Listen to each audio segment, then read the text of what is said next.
Welcome back, everyone. This is Full Court Focus. I'm your host, Kevin Robeson.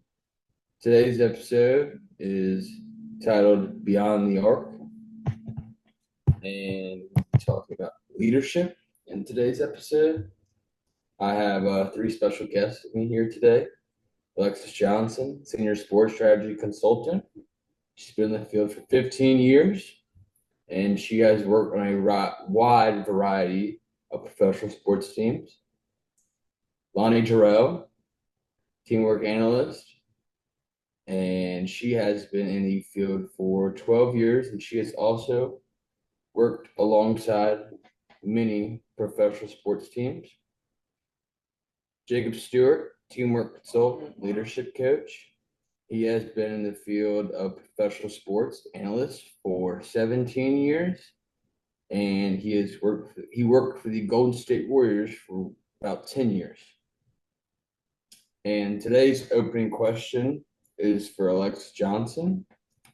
And that question is, Alexis, can you kind of give me the whole thought process? What do you think about this statistic when I say in the past 15 years, the Golden State Warriors have made six NBA Finals appearances, while the Brooklyn Nets have only made two Finals appearances in their whole franchise history? Absolutely, Kevin. I think that's a great question. First, I want to start off by saying thank you for having me on the podcast today. Thank you for all the viewers for watching. I think this is a very layered question. I think it's can be quite subjective. I'm not here to tell you what team to go for, what to think, but I think ultimately it comes down to the culture and clarity of the team. Um, Ultimately, I think everybody needs to know their role, and that starts from the top down. Leaders need to establish um, respect for themselves. They need to make sure the team respects each other. There needs to be clarity on those roles because a team is only as good as one person is only as good as their team. So there really needs to be cohesion within a team and trust, not just amongst the players, but amongst their coaches as well. It's not just five individuals out there, it's a team. And the Nets don't seem to have that same structure. I think the Warriors have that in the bag. It's clear that they've had a lot of success over the past couple years, but the Nets just don't they don't have that same cohesion, they don't have that same culture. It's clear that they've been through many coaches through the past few years, and I think they're not all pulling in the same direction. It's not consistent. And I think ultimately that's what attributes to the Warriors' success and Nets the lack thereof. Oh, Alexis, I'm gonna have to agree with you completely. I think the Warriors can credit a bunch of their success to their head coach, Steve Kerr. I worked alongside him for a while, and he is a phenomenal coach. And I think it all dwindles down to what he knows a good program looks like. For the listeners out there that don't really know Steve Kerr's background, he was a part of the historic and infamous Chicago Bulls team with Michael Jordan, Scottie Pippen, Dennis Rodman. They won the 95-96 NBA Finals championship. And I think he knows how a team works and how to coach a team from watching Phil Jackson coach that team. They were a wonderful team. Um, but they had people like Dennis Rodman. He had a very flamboyant personality. And I think Phil Jackson had to learn how to work with people like Dennis Rodman to get them all in a group and have them all focused on the same goal. And I think Steve Kerr has saw that the way Phil Jackson interacted with that team, and he's brought it over to Golden State.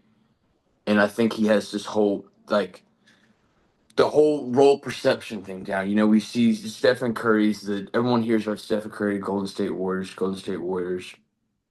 But it Stephen Curry would not be able to do the things he does without members on his team like Draymond Green setting the screens, Kevin Looney getting the rebounds. And I think that role perception, it's just they don't.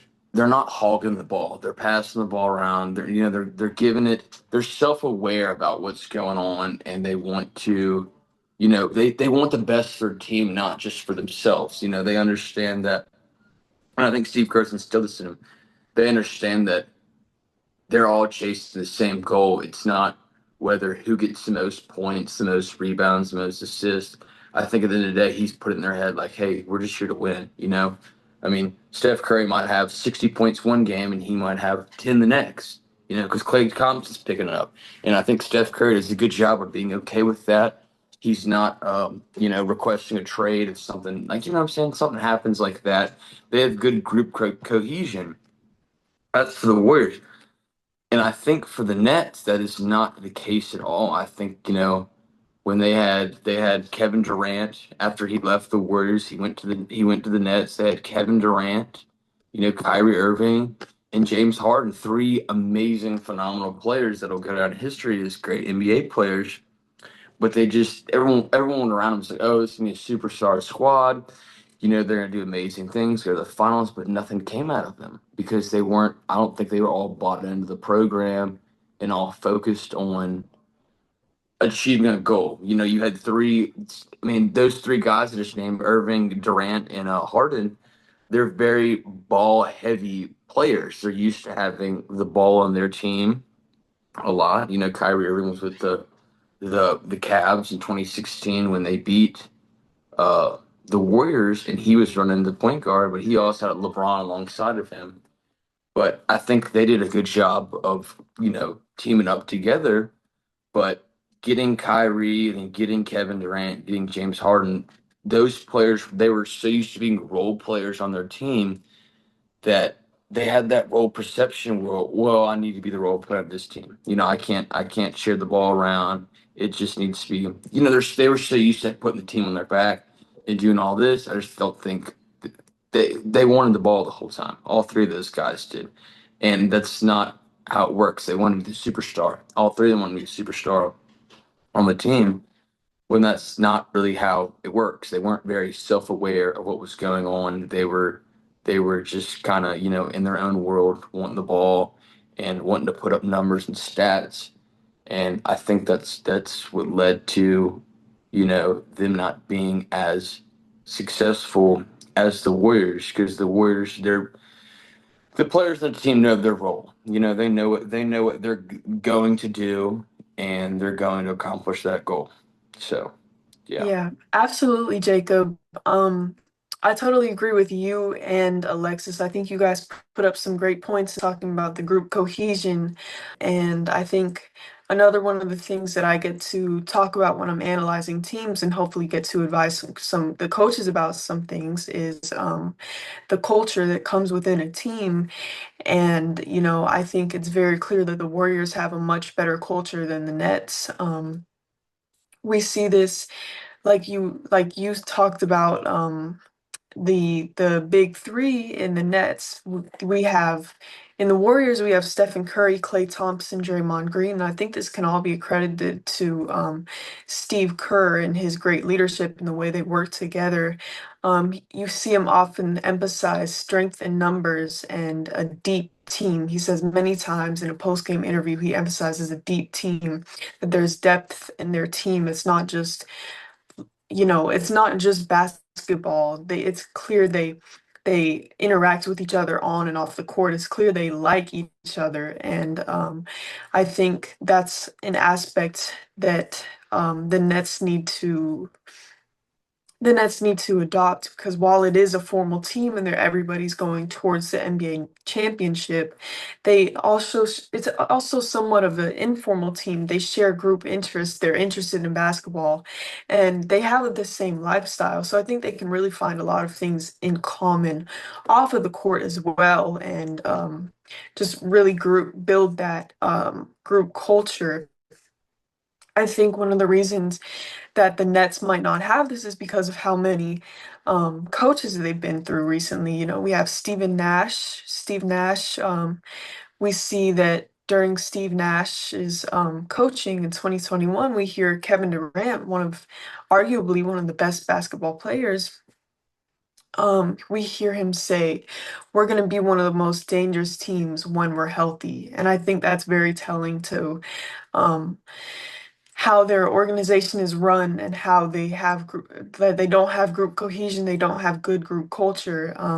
This is not something that a successful team will say, and I think um, that's because the coaching wasn't there during Steve Nash. And then 1 year later, we bring on Jack Vaughn, and we don't see any improvement. It was bad performance 2023 through 2024. He was fired. So now I'm curious, and I'm sure you all are curious how Jordan Fernandez is going to do. Jordy Fernandez, and what this new team is going to look like, and if they're going to build it from the top down instead of picking, good players like Kevin, Jacob, you said, just picking good players, but not emphasizing, you know, how these players work together. I really like the way all three of y'all addressed that question, hit different pinpoints on it, and I think for the people watching back home, if you're a pee-wee football coach or a high school football coach or, a coach or anytime, maybe you're just a father trying to figure out how to lead your family. I think I think you can learn some things from Steve Kerr because he has such a great culture. It's all about group cohesion. You got to have you have to have the group on board to tackle the tasks. Everyone has to be on board and bought into the program. And I think you can use all these strategies to become a better leader and lead to more greater team effectiveness to tackling the goal at hand that you are trying to face. Absolutely, Kevin. And to translate this more for viewers, I mean, I don't want to take over your host of the podcast, but I think um, that anybody can use these strategies at home. CEOs, aspiring CEOs, whether you just moved up in your company, you can use all of these strategies if you're having to lead anything of any sort, or if you're just trying to lead, your family at home. It can be anything like that. And, if you're a CEO, if you are, back to our basketball talk, I think a lot of this starts with selectiveness, strategies of selecting for your team. Once you pick the players, you can create the culture. And, you know, all of these aspects are why you see one team like the Warriors in the playoffs and almost, through many years, and you see the other team still trying to figure out who they are. Um, yeah, so all these strategies that we just discussed, and I'm sure we'll discuss more, can be applicable anywhere in your life. I've had to use them through my career as well. No, I agree completely. I think you're gonna be dealing with a team you know, rest of your life, whether that's a job or maybe take a volunteer position, you work for a charity or something, you're gonna be with a team. And well, there's natural born leaders. Someone is going to assume leadership and become a leader out of that. And that may be you, and you need to know you need to know how to treat the people under you and how you can better form them into let's just say players, better players, so that you're having good interactions amongst your players, because if your players aren't getting along with each other, they're not one conglomerate group. It's going to lead to multiple problems on the court and off the court if your players aren't all focused on one goal. And I think a team without a leader, a team's only as good as their leader, because the leader is going to lead them to tell them what to do, how to tackle this. And if you have a leader who's not very good at communication, or they just passive aggressive, you just not a not a leader who's willing to work with the team and want the best for his team. And I think that's what we're just seeing with the Knicks. You know, these coaches aren't becoming aware of what's going on with these players, how these players are interacting with each other. You know, it just it crumbles a team. It ruins a team. Like if you have a, you know, you're only as strong as your weakest link at a point. You know, if your leadership's weak, then your team's gonna be weak because that's the one who's leading your team. Yeah, Jacob, I think that's a really good point. I think some groupthink might be happening in the nets. People might be a little scared to, say some constructive criticism. And, I think that's something really important, whether you're a parent, a um, coach of a, like Kevin said, like a pee-wee team, whatever it may be, a CEO, you need to create a trustworthy space for, constructive criticism. And, going back to the culture idea, I think one team, this isn't Miami or this isn't Warriors or the Nets, but Miami Heat has an excellent culture. It's very, very well known that Miami Heat has one of the best cultures in the NBA. And, a lot of this can be attributed to Pat Riley. He is considered the backbone of the franchise. And I think something I want to emphasize is that his thought process has been true for many years. In 2000, he credited the Heat culture to being a shared philosophy with the goal of being great. And then in 2000, 2021, he was asked that question again, and he said it's our shared goals, shared vision, shared thoughts. And he has not deviated from this one time. And I think that's what makes Miami Heat so great, and you know their culture so great. And I think we also see these aspects in the Warriors.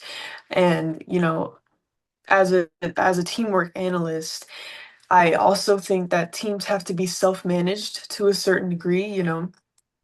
There is a level of cross-functional. Everybody needs to know their role. Everybody needs to be an expert in your point guard, whatever you may be.